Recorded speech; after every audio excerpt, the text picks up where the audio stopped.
Yeet! Welcome to your magical moon message. For the moon in Libra, sun in Gemini. This is the Peace Dealer.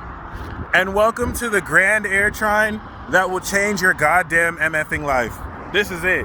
Imagine if you lived your whole life and you don't even know this transit was what you were waiting for. Don't worry, I'm gonna every now and then say this exact same thing, but I'm gonna say it in long enough of an interval that you won't notice that I'm saying it frequently. Outside of that, it's still the truth. And that's because if many of you are feeling not confident in what you know, if you're synthesizing knowledge compiled over ages and you're feeling a bit unconfident and you're just generally in the dark, please remember that you are so revolutionary as you represent a generation walking out of an entire age of darkness and deception. I thought I just saw the fish symbol. That was the age of Pisces. So consider that millions of people, like a large percentage of the world population, is still indoctrinated with religious beliefs and doctrines that, for the most part, are all hearsay. There is no legitimate historicity for any of the defining narratives and stories that constitute generations of modern thought. Even science books and history books. Science itself, as we know it, is going through a renaissance. Has everything to do with astrology. Is going through a renaissance and magical sciences. And so you want to actually embrace with this Saturn. Shout out to you geniuses born 91, 92, 93 with Saturn Aqua. You didn't ask for it, but you're going to inherit all the world leadership, and all the world's issues are going to fall on your shoulders. Once again, you didn't ask for this, and it's more stress than you'll ever be able to handle. But hey, thank you for taking care of that for us. Saturn and Cap and Pisces is laughing at you. You got the short end of the stick, but y'all gonna get the most rewards. So outside of that, yeah, this is important because this Saturn Aquarius transit is bringing around a completely new age of knowledge. Knowledge that's able to tie up loose ends and make sense of mysteries that we've been experiencing and been challenged with for ages. Not by uncovering up old evidence, especially evidence in recent cases that have been doctored or destroyed, but by looking at logic in a new way that is able to reveal what was hidden. Consciously, we're bringing into play the ability to perceive higher dimensions, like the 4th, 5th, 6th, and 7th, so that when you have the ability to actually manifest parochial cognition or the ability to perceive time outside of the linear space, amongst other such concepts, this is what we're headed into. And so the only reason you may feel this sense of not being so much in the know is because you're getting ready to step into a whole new cycle of knowledge. That being said, we have Saturn in Aquarius trine the Gemini energy, trine Moon in Libra. This is a 3-tiered layer of intellectual reasoning and revelation that will make you receptive of where this extraordinary knowledge of truth you're being enlightened to belongs and takes place in your social environment. You're going to be very receptive to the gossip people will be talking about you, but you're going to be very receptive to, you know, the social interactions, the social energy, and most importantly, the character of other people in relation to how they respond to the truth you speak, or really just communication, and vice versa. But this Grand Air Trine is bringing also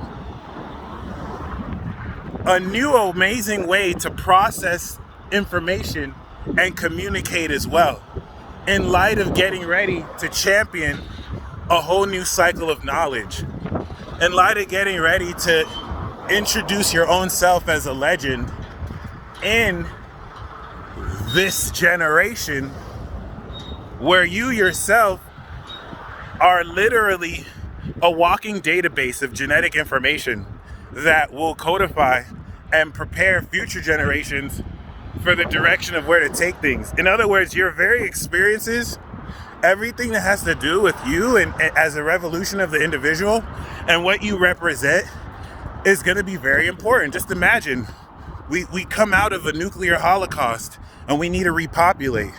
Everything you've ever known is now going to be that much more valuable. So don't wait until a nuclear holocaust.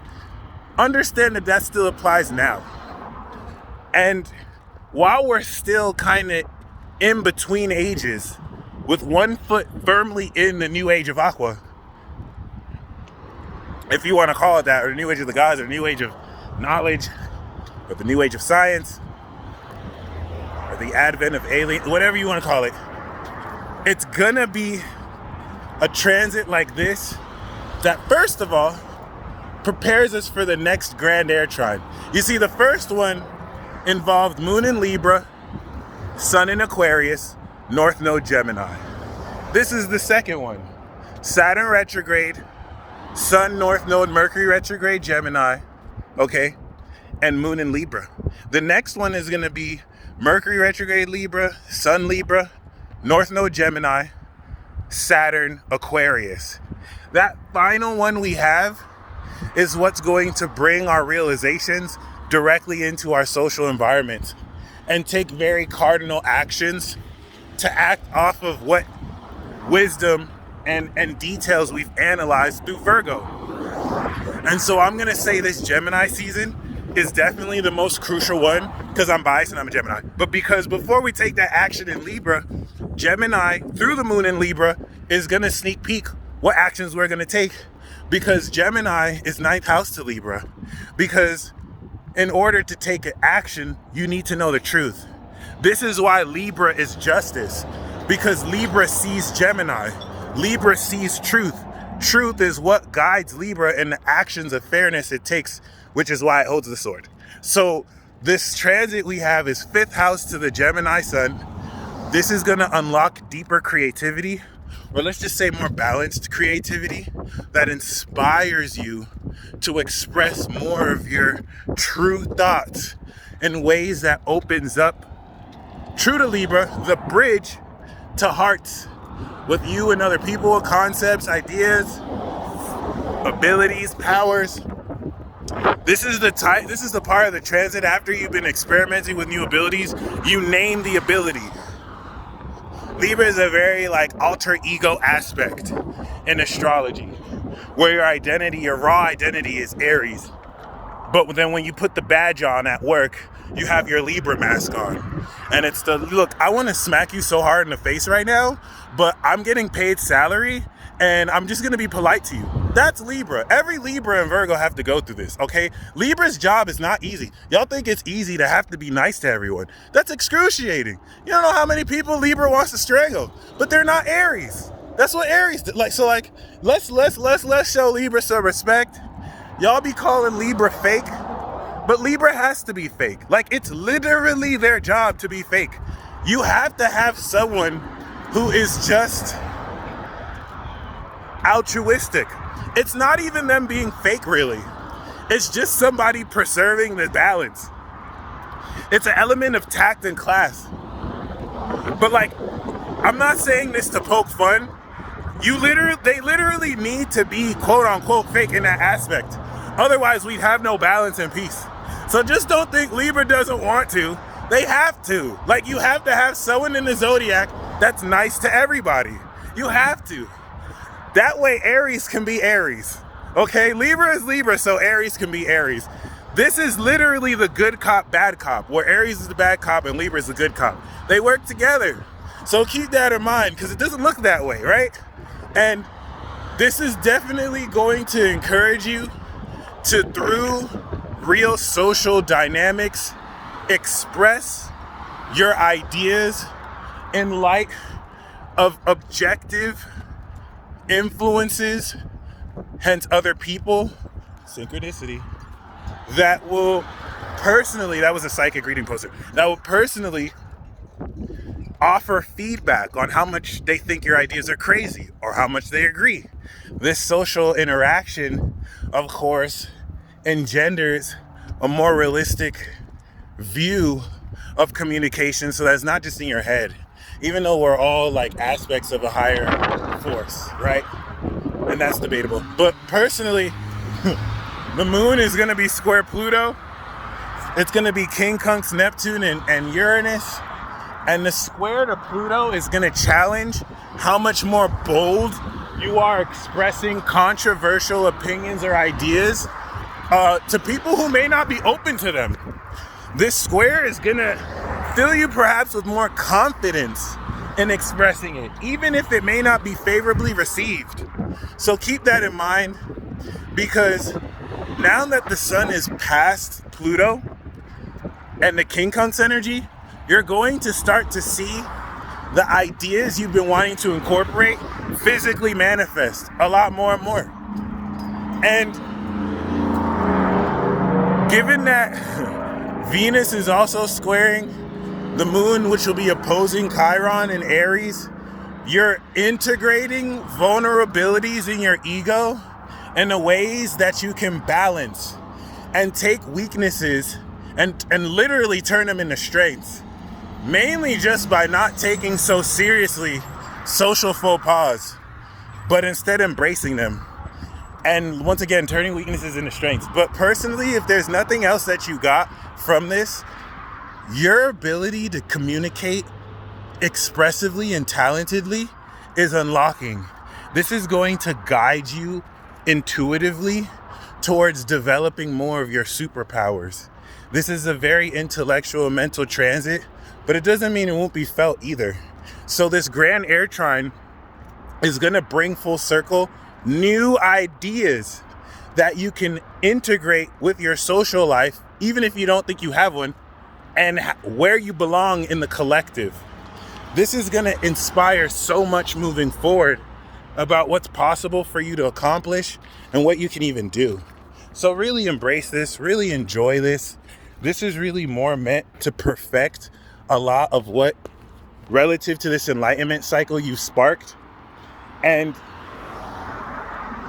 the balance of the Aries moon to Virgo is going to also direct cardinally with the moon in Libra forward ideas that, reaching its mastery, will make sense of the final degrees of Gemini. Because we are going to end this transit off with 29 degrees moon in Libra, trine 29 degrees sun in Gemini. And that is an absolute maximum enlightened epiphany about where to direct the narrative and conversation forward. Let's actually contextualize this to real world events. Right now, there's a whole bunch of hot topic and controversial concepts that are being talked about. It's this transit with the moon in Libra making one receptive socially to the politics in the environment, that during this transit, very controversial statements from both sides will push this narrative forward to prepare us to step into the shitstorm of Cancer season. And let me just be honest, we're starting Cancer season off with the moon in Scorpio and Jupiter and Neptune. And so this is not going to be like any Cancer season you've ever had. This is going to be extra strange. This is going to be unnecessarily dramatic. Gemini season was this shit show, and Cancer season is this shit storm. Please wear your umbrellas, because stupid shit will let's not say stupid. Crazy shit will happen just because. And that's vague. But let's just say crazier than what's normal. And that's not a bad thing. Take this mastery of epiphany and be prepared to take action on it accordingly as we move into cardinal Cancer. Godspeed.